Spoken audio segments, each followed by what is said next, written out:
Okay,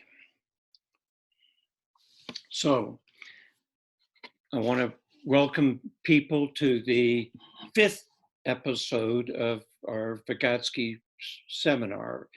I have a live face-to-face seminar at the University of New Mexico, and the way I do it is I do a presentation, and then through a process I like to call co-thinking, the students and I go talk about the ideas, the concepts. They add to my understanding. They also can let me know places that aren't particularly clear. And then I put together this recording for people to watch online. And this week, we're going to talk about two important concepts. Vygotsky writes a lot about qualitative transformations, and that was a key concept this week when we looked at the periods of crisis or critical periods in child development. And being has been an aspect, an important concept from the very beginning of the seminar. And so we'll focus on both of those things. And last week, we talked about how both early humans and individual children gain meaning through interaction and using languaging with words, meaningful words, how both of the species and the individual develops. And that's captured in this phrase, ontogeny recapitulates phylogeny. And as always, we go back to the the etymological dictionary to look at the origin of words. And so ontogeny, onto is the Greek to be, and it comes from the Proto-Indo-European root S, which is also to be. And it's really easy to see how that concept is the foundation for the concept of essence, which is an essential part of our seminar. And then for philo, it comes from the Greek tribe. And the Proto-Indo-European, again, is to be and existing and growing. The difference here is that the onto is the individual and the philo is the grouping. And the last part of the word, geni, is Genesis. It's a clear derivation there. Proto-Indo-European gene, which is to give birth or beget. And it's used not just for procreation, but also for family structures and tribal structures, tribal groupings.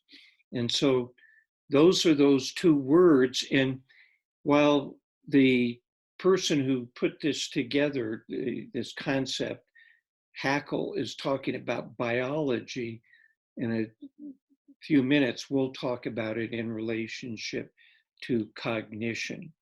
So his hypothesis was that the development of the embryo of an animal from fertilization to gestation or hatching, that's the ontogeny. So again, he's talking about in the embryo and before birth goes through stages within that represent or resemble the successive adult stages in the evolution of the animal's remote ancestors.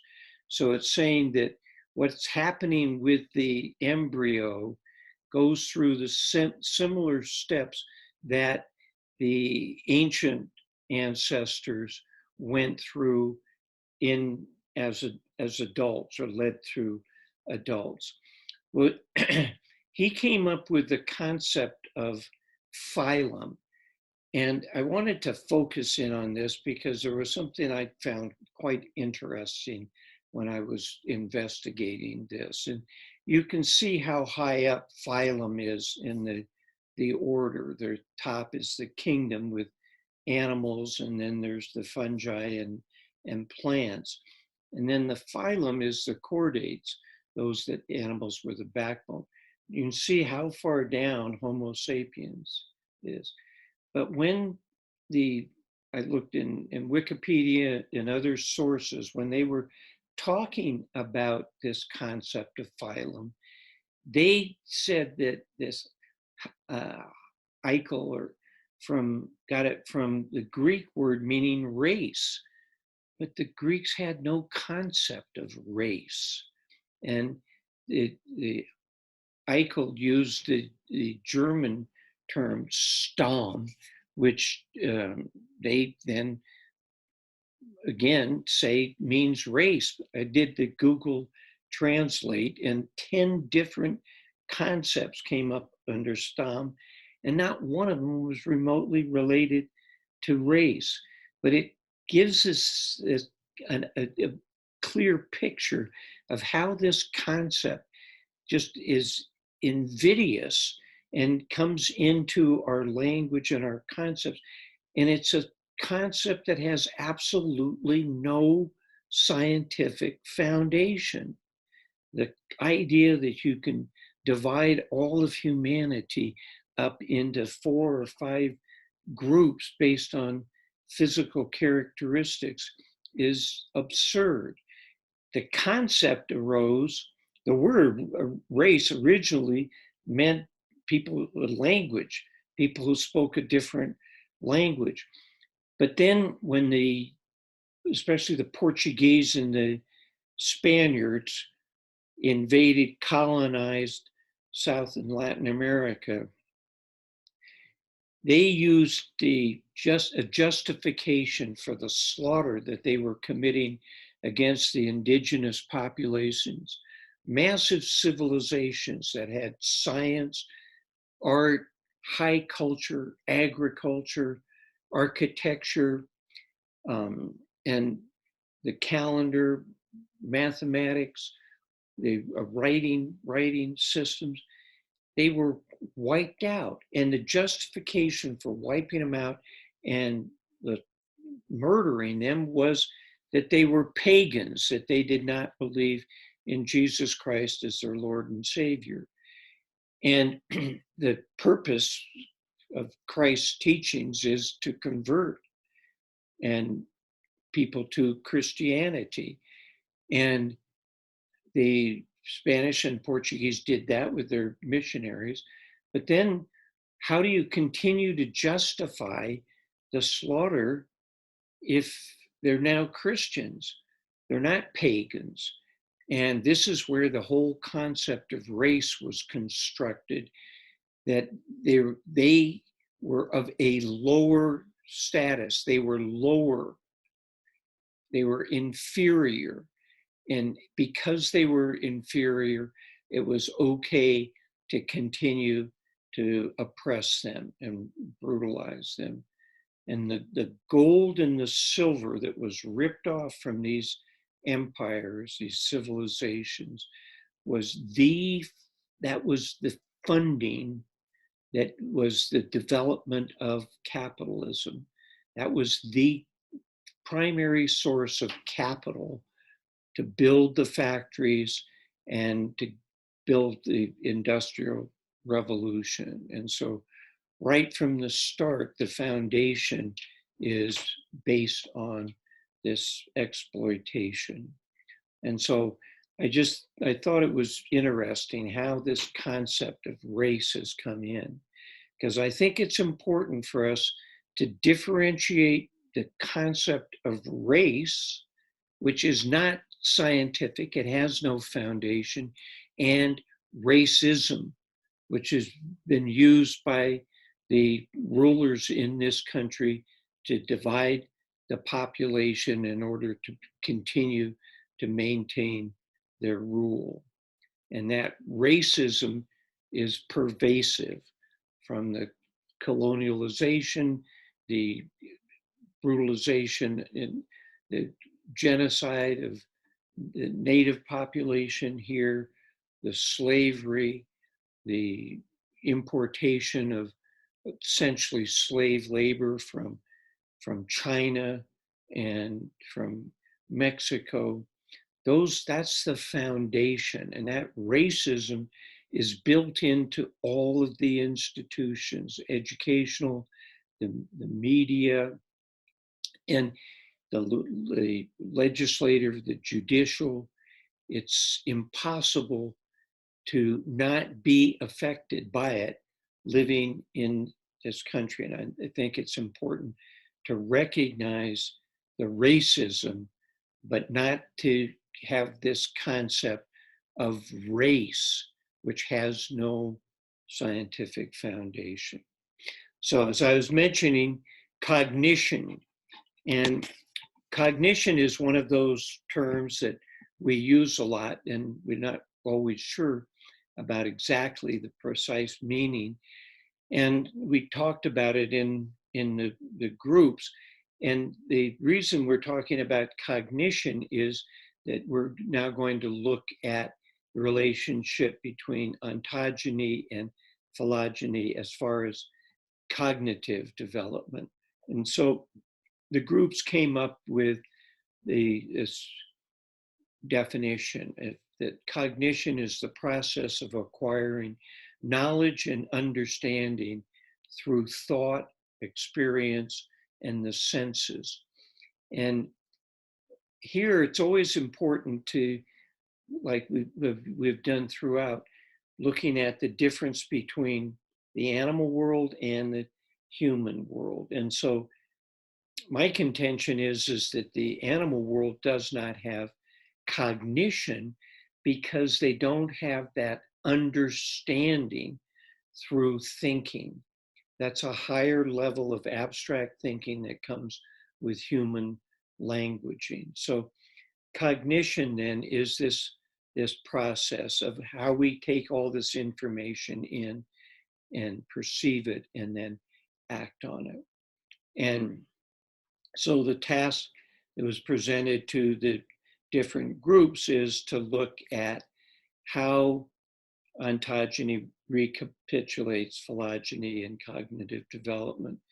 And people came up with some good ideas looking at the similarities and the contrast. And Vygotsky makes a point that there's two fundamental differences between the process that the species goes through and the process that individuals go through.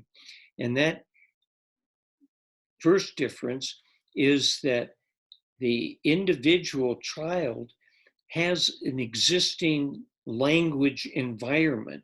Language already exists in the world into which they are born. Whereas early humans, there was no language. They had languaging processes with gestures and grunts and signs and symbols, but they didn't have the language, developed language as a model. They had to create it. And so that's a fundamental difference. The other big difference he points out is that the early humans had developed biologically pretty much to the point that there's not a whole lot of difference between them and modern humans. And so there's that biological development, then the cultural development that came about with languaging. And they had culture before languaging, but there's a different kind of culture that existed with the acquisition of meaningful language. The individual child, she is going through both a cultural development, gaining language, which is very much cultural. At the same time, she's going through a biological development. And those are two fundamental differences. And people in the seminar also pointed out that the different kinds of social formations, more advanced social formations, would also play a role in a big difference between these two. So a student posed this question in our blog in our online community. And the challenge was in a sentence or two, explain the meaning of the phrase, a dialectical understanding of the process, the concept of process, without using the word dialectic. And this word dialectic is one that is thrown around. I've talked before about the zone of proximal development being the most used and least understood concept in educational thought. And dialectic is similarly used a lot with not a whole lot of understanding. And so this is an important challenge here. And so the groups discussed it. And then I presented my sentence. The concept process reflects the general principles of the universe. And we talked about this last week, that the universe comes into existence and there are forces and principles and patterns and order that come into existence with the universe. The laws that are behind that development are the laws that are dialectical laws. They're dialectical because they incorporate the concept of contradiction. And so these general principles are that everything comes into existence through unification of matter, governed by the basic forces in the universe, and in its development, it undergoes qualitative transformations and must be processed, must be conceptualized ontologically to reveal its essence. And ontologically here means that we're looking at abstractly looking at the process. We're not just looking at the manifestations, we're looking at the process.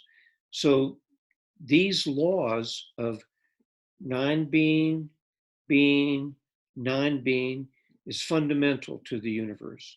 That's one of the laws of dialectics. The unification of opposites, different aspects, the particles, the protons, coming together, that unification is governed by the basic forces of the universe.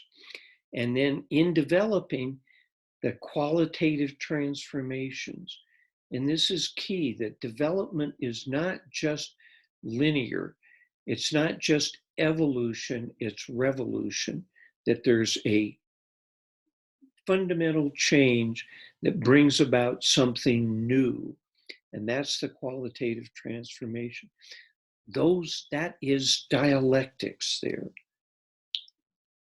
And again, the ontology reveals its essence. And we looked further at the dialectical process, and a number of students raised the question about what does Aufheben mean, and the equally indecipherable English sublation.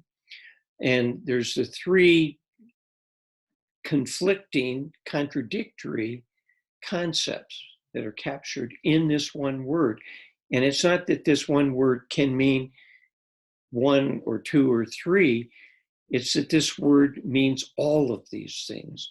And it's to raise up, to lift, and that's this idea of it, a foundation, that it provides, there's the roots, and it grows from this foundation. And in this lifting up, this growing, there's also an abolishing, a canceling out of that which came before, that which it's being raised from. But at the same time, it's preserving, it's saving aspects of that which is being abolished and that which it is being raised up from. You cannot, with formal logic, conceive or conceptualize or write into syllogisms or logical propositions, these three contradictory concepts. Instead, you need dialectical logic, which embraces contradiction. And we've looked at this before with the elementary mental functions with which a child is born. And these elementary mental functions are for all life that has a mind. But these involuntary attention, the visual perception, and mechanical memory, that provides the foundation. That is the rising up of these elementary mental functions in the creation of the higher psychical processes. The higher psychical processes grow from this foundation, yet they annul it, they cancel it, so that the mechanical memory is transformed, it's canceled. It becomes mediated memory, mediated by language. We looked last time at the visual perception and how that is changed with verbal perception. So that's the abolishing, but then the keeping and preserving involuntary attention, mechanical memory, and visual perception are still part of the higher psychical processes, but they're in a completely different relationship. This process we can also look at in our orange, where the DQT is the dialectical qualitative transformation. APP is the appearance. The C and C are categories and concepts related to that particular appearance. So their categories and concepts are for the bud. It has its own the concepts and categories that define capture bud, and those are different from yet the same as the flower. And so this process of looking at these qualitative transformations is huge. That's what process is about. The appearance is epistemological. That is, it's something that is observed, it's phenomenon, it can be measured. The process cannot be measured. It's abstract. And so science tends to not look at process and instead just focuses on the appearance. And in so doing, they're missing the essence, the essence that the maroon, that is the essence, that's the process. And so this process for everything in the universe is born, it comes into existence, goes through qualitative transformations and development, goes out of existence, where it dies and then becomes part of the energy in the universe. And so looking at it through the process is looking at it ontologically. And we can use this same concept to look at our universe. So the unified energy field is the foundation from which our universe arises, grows, but the universe, the development of the universe, abolishes, cancels aspects of the unified energy field. It is no longer unified because at the beginning of the universe, there's the separation of those strong force, the weak nuclear force, electromagnetism, and then with the advent of the universe, the gravitational field. So that annuls the unified character of it, but it preserves the principles and the forces that are part of it. And so we can see from the universe to the orange, this process here, fundamental process, it governs everything. And this is the dialectical process. The same can be looked at with humans and the early humans, and for the bonobos for the social formation, where the conceptual neuronal network that the early humans had was the foundation for the development of this conceptual understanding in the neuronal network. And so this, again, it's the lifting up, the abolishing, and the preserving. So these aspects from the animal kingdom are still very much a part of what makes us human. And then we looked at this concept, looking at Vygotsky's theory of the crisis and the age levels. And each one of these squares represents a dialectical qualitative transformation. And Vygotsky talks about the stable periods where there's a growth that goes along. And as opposed to many other developmental theories in early child development, it's not linear. Children when they're born or age 1 or 3, they do not have the same mode of thinking as adults. And it's not just a question of adding more information. It's a question of the qualitative transformation that takes place in their thinking process. And that's the key piece here, is this mode, this way of thinking, how this whole apparatus, the sensing, transducing, the perceiving, judging, and acting with affect, how is that, that all goes to make up a mode of thinking. And there's a different mode of thinking at age 1, age 3, 7, 13, and 17. And this concept is key to understanding Vygotsky's concept of the zone of proximal development, because the zone of proximal development for children at each different age level will be fundamentally different. And that's why you can't just take this one concept and then just apply it willy-nilly through all age groups. And then, so age 1, the big change is getting up and 2 feet, walking and exploring the world, having a different perspective. Age 3, with the languaging developing, but it's also this concept of self, of me, mine, and that happens at this period. And when we talk about crisis, there's the terrible twos, and that's what is leading into this period. And these aren't fixed so that on the 3rd birthday, one is going to have this qualitative transformation. It's a process, but that process reaches a culminating point. It's the quantity turning into a qualitative transformation.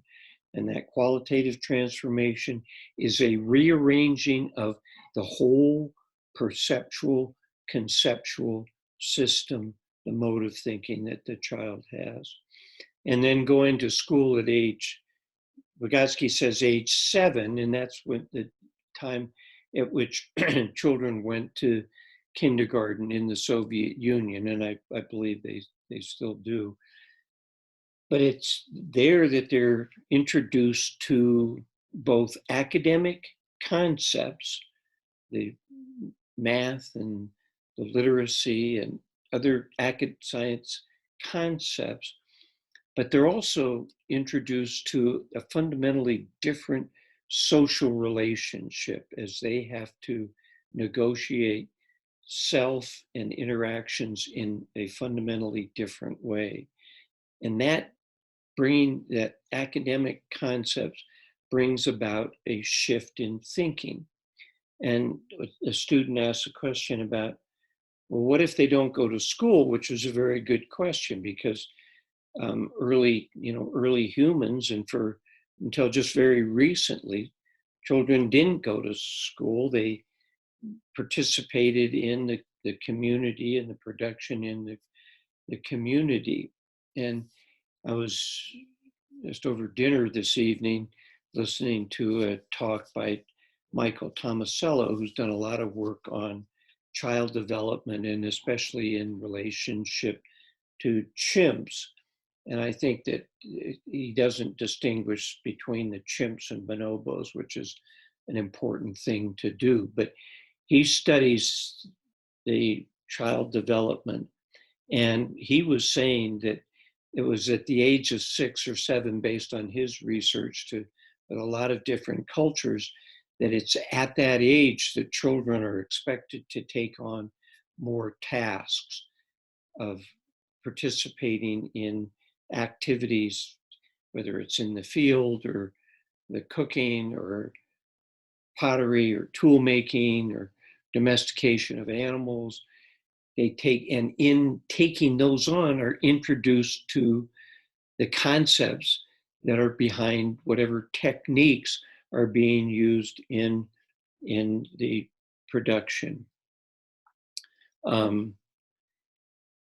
There is an interesting example of how the concepts that children come to school with, the everyday concepts, butt up against the academic concepts. So, that you have an everyday concept that the sun rises, or that the earth is flat. And you go to the school and you get a different concept. And so this little girl, Jenny, comes home after, I don't know, kindergarten or first grade. And mom says, well, Jenny, what did you learn in school today? And she said, we learned that the earth is round like a pancake. And so right there, you can see the taking that everyday concept of flat and the academic concept of round, and how she put those two together. And a lot of education through the years is that negotiation between the concepts that one has from one's culture, one's upbringing, just spontaneously, and academic concepts. And then at age 13, there's a number of people raised questions about puberty, and how delayed puberty is, or delayed reproduction and earlier puberty has affected this period of transformation. And we'll talk about that when we talk about adolescence in more depth. But the key here is this concept of thinking in concepts. And that's a hard concept to wrap one's head around. But Vygotsky uses this example of, with mathematics, there's a symbol and an object. So you've got one and you've got orange. And so you're looking at that relationship between symbols and objects, concrete objects. With algebra, you're looking at the relationship between two abstract concepts, two symbols, A and B, and that relationship. In order to do that kind of thinking, one has to hold in one's mind the one concept in order to be able to compare it with another concept. And that's a different kind of thinking. That's thinking with concepts or in concepts. And that's a fundamental shift that takes place in adolescence. And the problem is that educators aren't aware of this fundamental shift in the thinking process, and therefore they can't effectively teach students. And this was demonstrated in the Albuquerque public school system a number of years ago. They did a survey, and 61% of all students across all schools failed Algebra 1. And the reason wasn't the student's fault, it was the teacher's fault. And the teachers were at fault because they did not understand the role that they had to play in helping to make the thinking necessary to do algebra transparent to the students. And this is a key concept of the zone of proximal development, of making the thinking that you're doing as an expert peer, as an adult, as a teacher, the thinking as a parent, the thinking that you're going through to get a concept across, by making that transparent to the student or the child, it's helping them in their zone of proximal development, because that intellectual imitation is key to that concept. So instead of teachers making transparent their thinking process to, now I am thinking, now I have to, they would do problems on the board, and students would begin to pick it up, but they wouldn't gain an understanding of it. And that's why this Vygotsky's theory is so important. And we talked a little bit about the transition at age 17. He didn't, I should say, qualitative transformation, because it's not just a transition, it's a transformation. He didn't write about that because he was concerned with child development, and this went beyond that. But in Russia at that time, I was an age at which students would go out and start working and get a job and get married, and that brought about a qualitative change in their perspective, their thinking. It's similar when students go to college for the first time and they're on their own. They have to, it's a different environment. They have to take more responsibility. And I think something that is important for a lot of the students who are in the seminar, who are teaching adults in English as a foreign language or a second language, is the idea that their students have a heightened awareness of their own learning process. And that can be both positive and negative. It can be negative in that if they have a concept that the way to learn a language is to learn grammar and the rules, they will be resistant to approaches that use a lot more of a communicative approach and don't focus on the grammar instruction that a lot of us got in our foreign language classes in high school and college, and we'd take 2 or 3 years and barely be able to find our way to the bathroom in a foreign country. And so it can be an obstacle to learning, but it is that awareness of one's own learning. And we posed this question about what role has belief played in human development a number of sessions ago, and we'll look at that a little bit more in depth. But before doing so, I want to look at this concept of meaning again that we started on last week. And some people raise this question of what does Vygotsky mean when he says meaning is not equal to the word nor equal to the thought? And we'll go into this a lot more next week when we look at the thinking languaging system. But Vygotsky talks about an internal plane of meaning and an external plane of meaning. And they go in different directions, but they meet, they overlap, and meaning is the place at which they overlap. So a thought is being expressed through meaning that then is manifest in the word. But the meaning itself is not equal to the word nor the thought. It partakes of them, but they're not identical. And so that's a clarification we went through.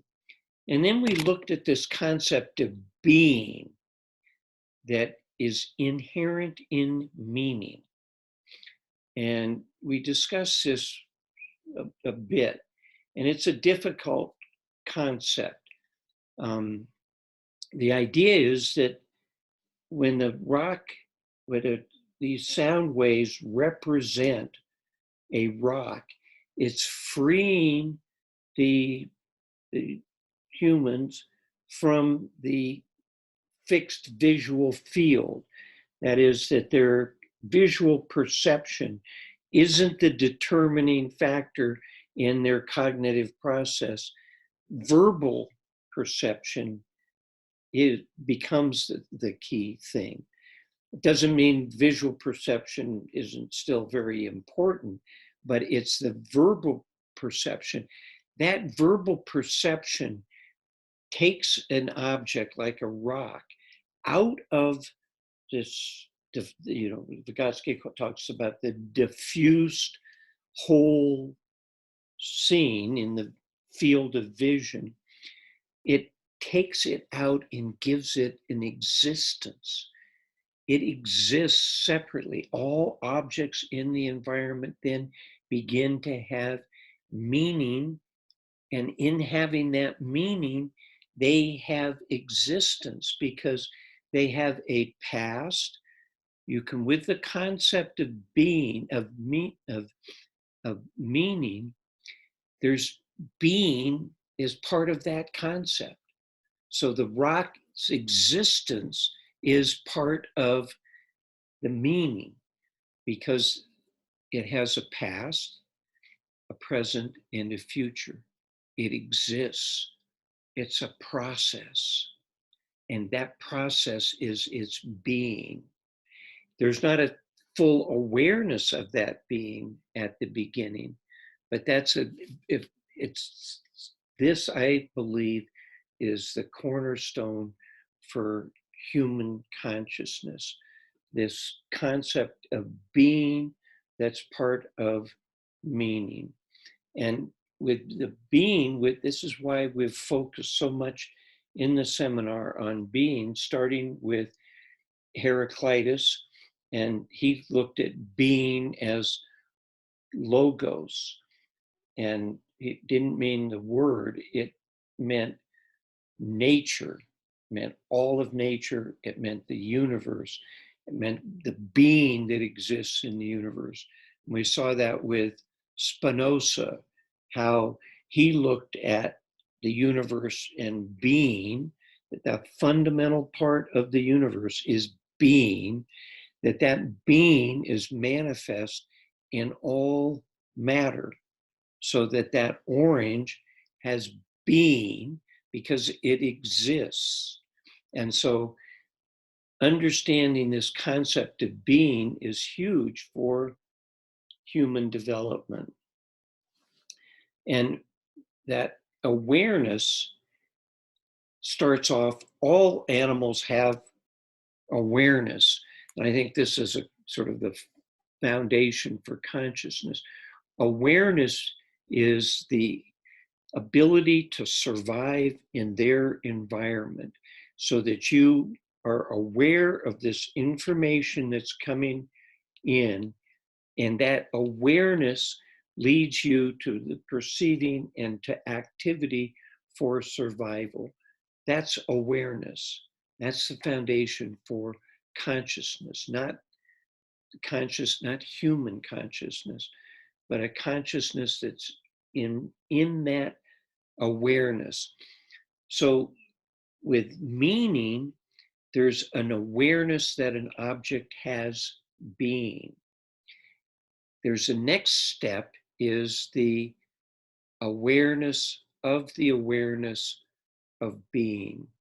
And that's where Heraclitus and the Greek philosophers Parmenides stepped in to look at the concept of being, and again, Spinoza. And so that awareness of being is a fundamental part of this qualitative transformation to human consciousness. It builds upon that initial awareness of being that's in the first words, whether it's an object or an action or a relationship, because a lot of the first words were describing relationships, especially within the matrilineal clan. This meaning brings about joint attention, and this is a very important piece for looking at child development as well.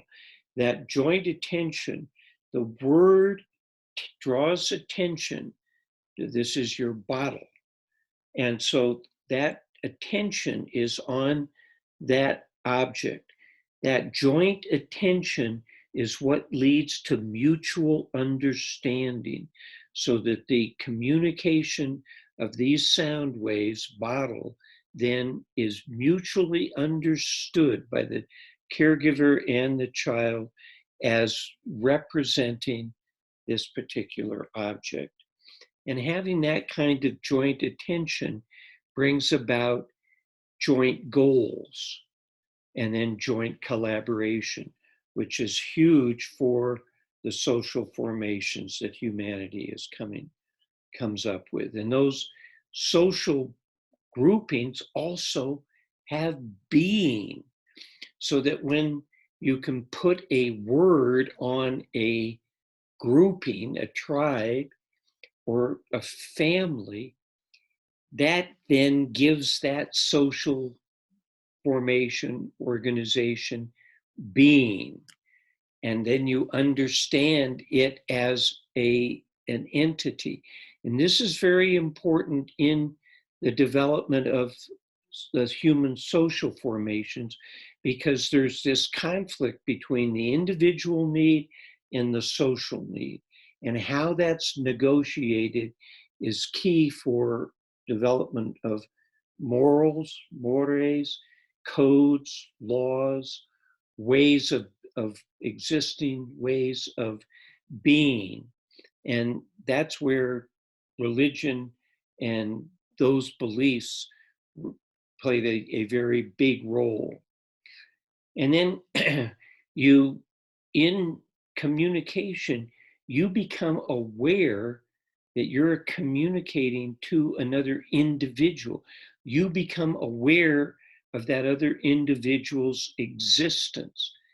They have a being. And in that awareness, you also are aware that you have being. I am. That small little sentence there is really huge. The I, the concept of self, the concept of personality. And Vygotsky will talk more about personality, but personality is this whole development of self. It's not traits that one is born with. And then am is the being. I exist. And that's a process that the 3-year-old is going through, gaining an understanding of I exist. And that I in relationship to others is key at age 7 when you begin, or earlier, going to school. And that I is huge for adolescents. They become, as they think in concepts, they become aware of their own thinking processes. And as they become aware of their own thinking processes, they're aware that someone else is going through and has similar thinking processes.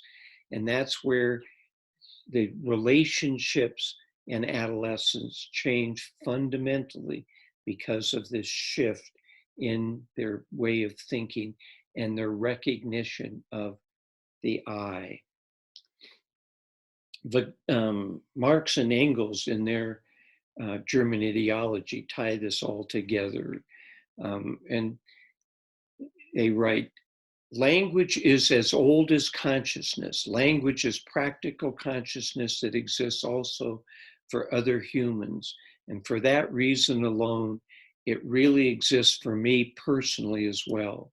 Language, like consciousness, only arises from the need, the necessity of intercourse with other humans. Where there exists a relationship, it exists for me. And so that really captures what we were talking about, the interrelationship between language and consciousness, and language, consciousness, and social formation. And the need is increased exponentially with the development of agriculture and the domestication of animals. It's interesting. The Marx and Engels got together when they were 28 and 32, respectively, in Brussels, and wrote this book. And what they're doing is trying to take all of human understanding that they could get their hands on. And Marx learned Russian just so that he could read this one article on this concept of quit rent that he was investigating. And they looked at all of the top political economists, the top philosophers, the top social theorists, and took things from their writings that matched reality and fit in, and things that didn't, they discarded and built this methodology that they didn't call dialectical materialism, but has been referred to as dialectical materialism. They was all set to publish the book, but then the revolutions of 1848 broke out across Europe, and the publisher got cold feet, and Marx was commissioned to write the Communist Manifesto. And Marx has this wonderful phrase where he says, the manuscript was placed on the shelf where it was subjected to the gnawing criticism of mice. I loved that when I first came across it. So in understanding the being, existence of human social formations, we looked at care, and that I'm convinced that the early humans were based on a matrilineal clan, matrilineal care, much like the bonobos, that if they had the aggressive dominant male fighting for access to females that the chimps had, they would never have survived, and we would not be here today listening to a talk. And so that concept of care is really important. I was interested when I went and looked at the etymology of it, that it seemed sort of contradictory at first, that it's anxious and lament and grief and crying out and screaming. But then if you think about it in terms of the process that we go through with death and that kind of grief, it reflects the kind of care, the notion that we have today of it. And I have a doctoral student from Russia, Anya, who is doing her dissertation on authentic care in the foreign language classroom. And so when we were discussing, we thought, well, what does authentic mean? And we looked it up, and as you can see, original, genuine, principle. And so it's looking at what's natural, the innate, and it comes from the PIE root gene, to give birth, beget.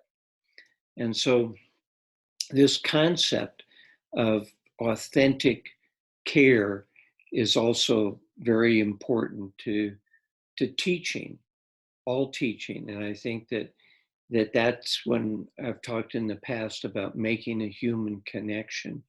That human connection is not just the demographics, it's showing the kind of care and respect to students that allows the kind of reciprocity, co-thinking that really brings about effective teaching and learning. So there's been all kinds of explanations of being.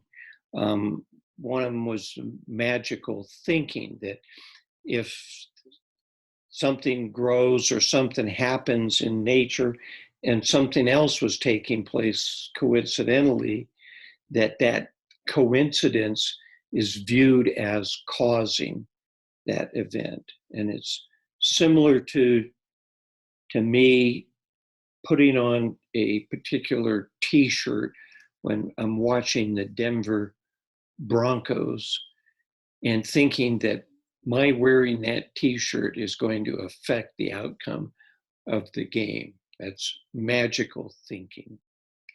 And I have when you think about professional sports, and I think about Marx and Engels talking about religion being the opiate of the masses.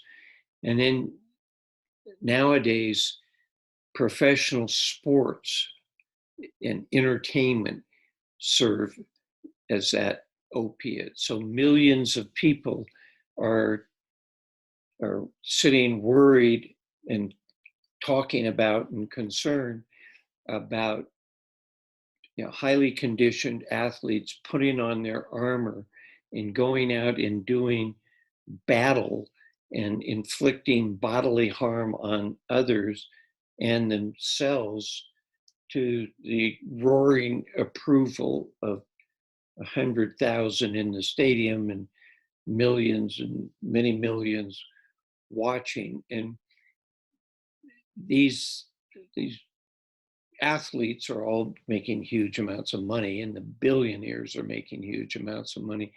But if people are thinking about that all the time, they're not thinking about their social conditions, their jobs, their lack of jobs, the healthcare, education, the climate, those things that are really important to humanity. And those things don't get looked at. And that's the rulers in this country love the fact that people are not thinking about those things as much, and trying to find the answers and organizing to bring about change as they are thinking about the outcome of a sporting event.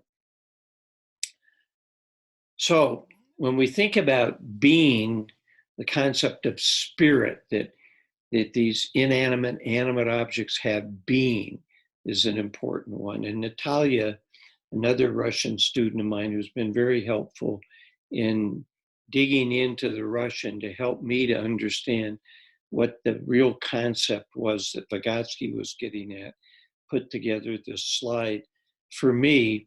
And you can read through that spirit is the mind, the moral side, and then another meanings are the non-material beginning of life, which is an interesting, the non-material beginning of life. We're talking about being there, existing. And then what we talk about, Vygotsky talks about more, the parashivanya, and that's a concept that we'll get into in more in depth. But with all life, there's a boundary, the boundary between the organism and the external, the internal and the external. And that interface is parashivanya, how that information is coming in, how it's being processed, but also how it leads to activity. And affect is a big part of that. And so you can see it ends with the concept of soul. And soul ties in with the psyche. And we can see the Greek, the soul, the mind, the spirit, life itself.